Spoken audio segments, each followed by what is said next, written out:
Exercice 5, une histoire de course. Monet et Rideau partent du point A et font la course pour aller au point B.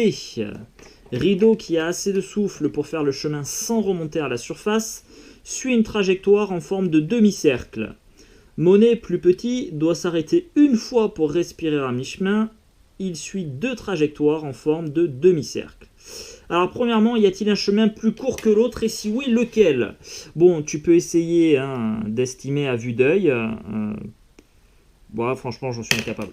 Je sais pas trop, non, je sais pas, ouais, non, on pourrait peut-être pencher pour le bleu, dire tiens, le chemin bleu est plus long que le chemin orange.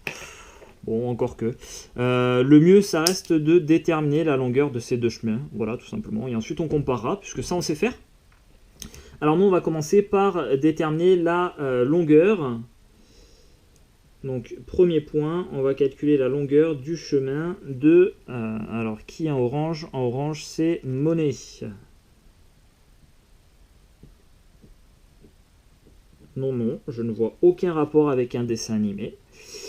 Alors, la longueur parcourue par Monet, eh bien, ça va être la longueur de ces 2 demi-cercles. Alors, 2 demi-cercles, eh ben, ça constitue un cercle entier. Hein. Tu vois, si ce demi-cercle-là, hop, je viens le basculer au-dessus. Finalement, Monet, il aura parcouru un cercle entier dont le rayon est donné ici et vaut 15 cm. Donc la longueur parcourue par Monet, les 2 demi-cercles, c'est le périmètre de ce cercle-là, qui est donné par la formule 2 fois pi fois 15 cm.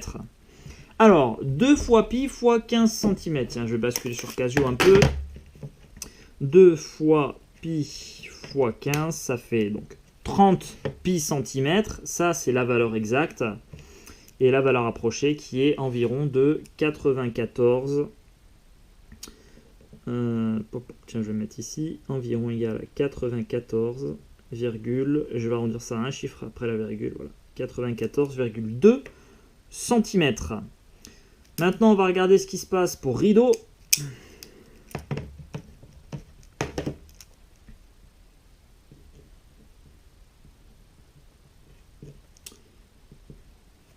Et la longueur parcourue par Rideau, c'est un demi-cercle.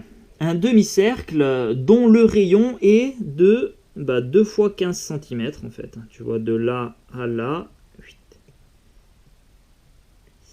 nous avons 30 cm au total. Donc on va faire la moitié du périmètre du grand cercle de rayon 30 cm. Donc on fait le périmètre du cercle de rayon 30 cm, c'est-à-dire 2 fois pi fois 30 cm. Et tout ça, on va le diviser par 2 puisqu'on veut seulement le demi-cercle. Allez, on y va, on fait une passe à la calculatrice. 2 fois, bon, à moins que tu vois directement la simplification, mais enfin 2 fois pi fois 30. Et ensuite, tout ça, on le divise par 2. Ah, et bien on retombe sur 30 pi, ce qu'on avait pour la longueur de Monet.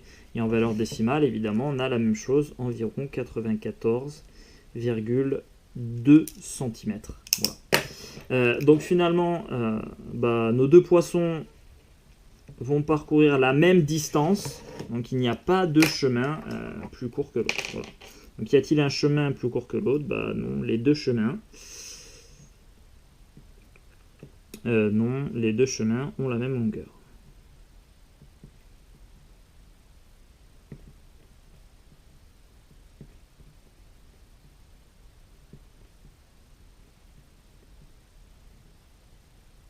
Voilà. Deuxièmement, dessiner un 3e chemin sous l'eau de même longueur que celui de Monet. Et par conséquent, que celui de Rideau. Et bien, en fait, alors je vais le faire à main levée. T'as pas qu'une seule possibilité. Hein. Il suffit tout simplement d'aller du point A au point B en parcourant tout simplement des demi-cercles. Voilà. Hop. Là, si tu fais ça, ça, ça. Voilà. Si tu calcules la longueur du chemin rouge, tu vas trouver à nouveau 30 pi cm, c'est-à-dire ça. Voilà, ce sera la même longueur. De la même façon, on aurait pu faire aussi, tu vois, par exemple, le premier demi-cercle ici. Donc, hop, en fait, en vert, là, je repasse le même que le premier en rouge. Ensuite, là, je fais un grand saut. Youp. Je reviens ici. Et ensuite, je refais le petit ici. Voilà. Tant que tu parcours que des demi-cercles sous l'eau, tout va bien. Tu auras la même longueur. Voilà.